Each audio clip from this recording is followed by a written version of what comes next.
ہمارے پیغمبر جناب رسول اللہ صلی اللہ علیہ وسلم تو اتنی دعائیں مانگتے تھے. بدر کے میدان میں جو آپ نے دعا کی تو ابو بکر صدیق نے کہا کہ بس کرے، بہت دعا ہو گئی. اور جبریل آیا اور آپ کو خوشخبری دی کہ جو دعائیں آپ نے کی ہے سب قبول ہو گئی. تو آپ کا چہرہ آنسو سے تر بتر تھا، داڑھی مبارک گیلی تھی اور چہرے پر تبسم اور خوشی کے بشارتیں دوڑ رہی تھی. لا الہ الا اللہ.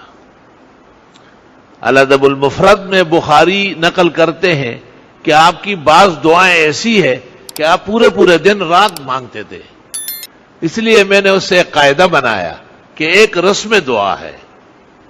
ٹھیک ہے، دعا کر سی دعا کر چ اللہ اکبر، دعا بہو کی دعا بک اللہ اکبر، دعا شوئی سیو ہے سم نے دی ہاں اللہ سوچت اور نہیں ورتا ہے اللہ سوچت والو. یہ جو رسوم ہے نماز کے بعد، تلاوت کے بعد، درس کے بعد، یہ بھی رہنا چاہیے کیونکہ اس کے ذریعے وہ بڑی دعا حقیقت محفوظ ہے. اب جب ہم سمجھائیں گے آپ کو کہ نہیں حاجات تو بہت زیادہ ہے، پریشانی بہت زیادہ ہے، تو آپ ذرا پورے وقت مانگے نا.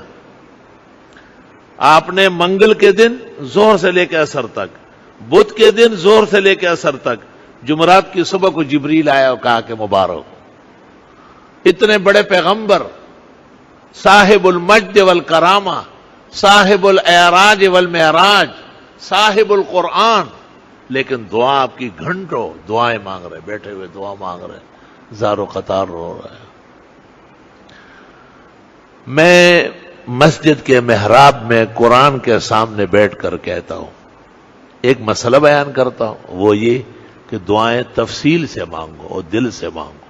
کم از کم اپنے بارے میں تو اخلاص پیدا کرو. آپ کے اپنے اوقات آپ کے لیے نہیں ہے، کب ہوں گے پھر؟ اور دوسری بات یہ بتاتا ہوں کہ ناممکن ہے کہ کوئی مومن دنیا و آخرت کی کسی مشکل کے لیے راتیں کاٹے اور اللہ تعالیٰ اس کو بشارت دنیا میں نہ دے. یہ غزو یہ میدان الحمدللہ. وہی اول اخرد زان غوخی بیا اخرد کار غوخی. پہلے آپ محنت کرے، اتنا مانگے کہ جسم پر لرزہ طاری ہو جائے، ہاتھوں میں جان نہ رہے، تو بس پھر آپ دل سے زبان سے مانگے. جب زبان بھی ساتھ نہ دے تو دل سے مانگے، پھر آپ خود دعا ہی دعا ہو جائیں گے اللہ کے فضل و کرم سے. بن کے بندہ جو اسے دل سے صدا دیتا ہے، اس کا ہر کام خدا جلد بنا دیتا ہے. یہاں میرے پاس ایک شخص آتا تھا، بڑا رونا دھونا کرتا تھا. اس کا کام کسی ایسے شخص سے متعلق تھا جو میرا دوست تھا اور میری بات مانتا تھا. لیکن میں نے چاہا، ہم تو خود غرض لوگ ہیں، کہ پہلے اس کو مسئلہ سمجھاؤں، اس کا ایمان ٹھیک کر لو. میں نے کہا یہ میرے سامنے کیوں رو رہے ہو؟ کہ آپ ہمارا مذہبی رہنما ہے، وارث الانبیاء ہے. میں نے کہا مذہبی رہنما یا وارث الانبیاء کسی چیز پر قادر ہے؟ کہا نہیں. میں نے کہا وہ کون ہے جو قادر ہے ہر چیز پر؟ کہا اللہ تعالیٰ ہے. میں نے کہا کلمہ پڑھو اور قبلے کی طرف منہ کرو. آپ نے کبھی ایک رات اب تک عشاء کی نماز سے فارغ ہو کر صبح تک رویا ہے اللہ کے سامنے؟ اس نے کہا نہیں. میں نے کہا تو جھوٹا ہو، کذاب ہو، اول درجے کا کذاب. جس پر ایمان ہے کہ وہ آسمان و زمین کا مالک و مختار ہے اور وہ جو چاہے کرے، اس کے کوئی پوچھنے والا نہیں. لا یسأل عما یفعل وہم یسألون. تو اس سے نہیں مانگتے ہیں، ایک ایسے شخص سے مانگتے ہو جو اپنی سانس کی قدرت نہیں رکھتا، جو بیٹھا ہوا تو ہے لیکن اٹھنا ضروری نہیں ہے، ہو سکتا ہے بیٹھے بیٹھے جان نکلے، جو آ تو چکا ہے لیکن اپنی جگہ پہنچ نہیں سکے گا، اس سے پہلے ہی ختم ہو جائے. وہ جو ایک شخص نے آپ سے کہا کہ مجھے بہت ڈر لگتا ہے کہ میں صبح مر جاؤں گا، آپ نے کہا تو بڑا دلیر ہے، اتنی لمبی باتیں کرتے ہو صبح و شام. آپ نے ایسا نوالا ہاتھ میں لیا، کھجور اٹھائی، فرمایا مجھے اطمینان نہیں ہے کہ یہ میرے منہ تک پہنچ جائے گا اور اس سے پہلے میری روح قبض ہو جائے گی. وَأَنَا رسول اللہ، میں اللہ کا بہترین پیغمبر ہوں، آخر الزمان ہوں. مقربان را بیش بود حیرانی، جو خدا کو جانتے ہیں وہ زیادہ ڈرتے ہیں. باپ سے جتنا بڑا بیٹا ڈرتا ہے، چھوٹا نہیں، وہ تو کبھی داڑھی پکڑتا ہے، کبھی کان کھینچتا ہے، اس کو کیا پتا ہے. لیکن بڑا بیٹا بہت ادب سے رہتا ہے کہ رب ناراض نہ ہو جائے.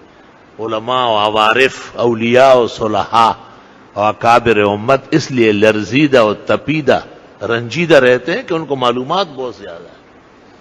بدر میں ابو بکر مطمئن تھے، وہ ابو بکر تھے، پیغمبر رو رہے تھے کیونکہ مقام آپ کا ہے، منصب آپ کا ہے، ابو بکر کا نہیں ہے. اور محدثین کہتے ہیں مقام خوف مقام رجا سے افضل ہے، ڈرے رہنا پر امید رہنے سے افضل ہے. تو دعائیں بہت شوق سے مانگا کرو، خوب مانگو.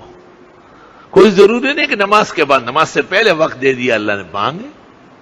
قرآن شریف کھول کے میں بعض اوقات ملک میں یا مدرسوں میں یا دوستوں کو جو تکلیف ہو تو ترمذی شریف یا بخاری شریف کے بعد دعا ہوتی ہے نا، میں کہتا ہوں ابھی مانگو بابا، ایسا نہ ہو اس درمیان میں نقصان ہو جائے.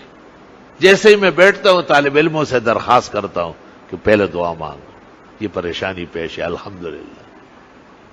پھر درس کے بعد دوبارہ مانگیں گے. اللہ کا لاکھ لاکھ شکر، کرم و احسان. میں نے طلباء سے کہا ہے کہ میرا مذہب دعاؤں میں سب لوگوں سے علیحدہ ہے. میں ہمہ وقت دعا مانگنے کا قائل ہوں، ہمہ وقت، اور کوئی کام ہی نہیں. ہر نماز کے بعد 2-3 دفعہ دعا ہو جاتی.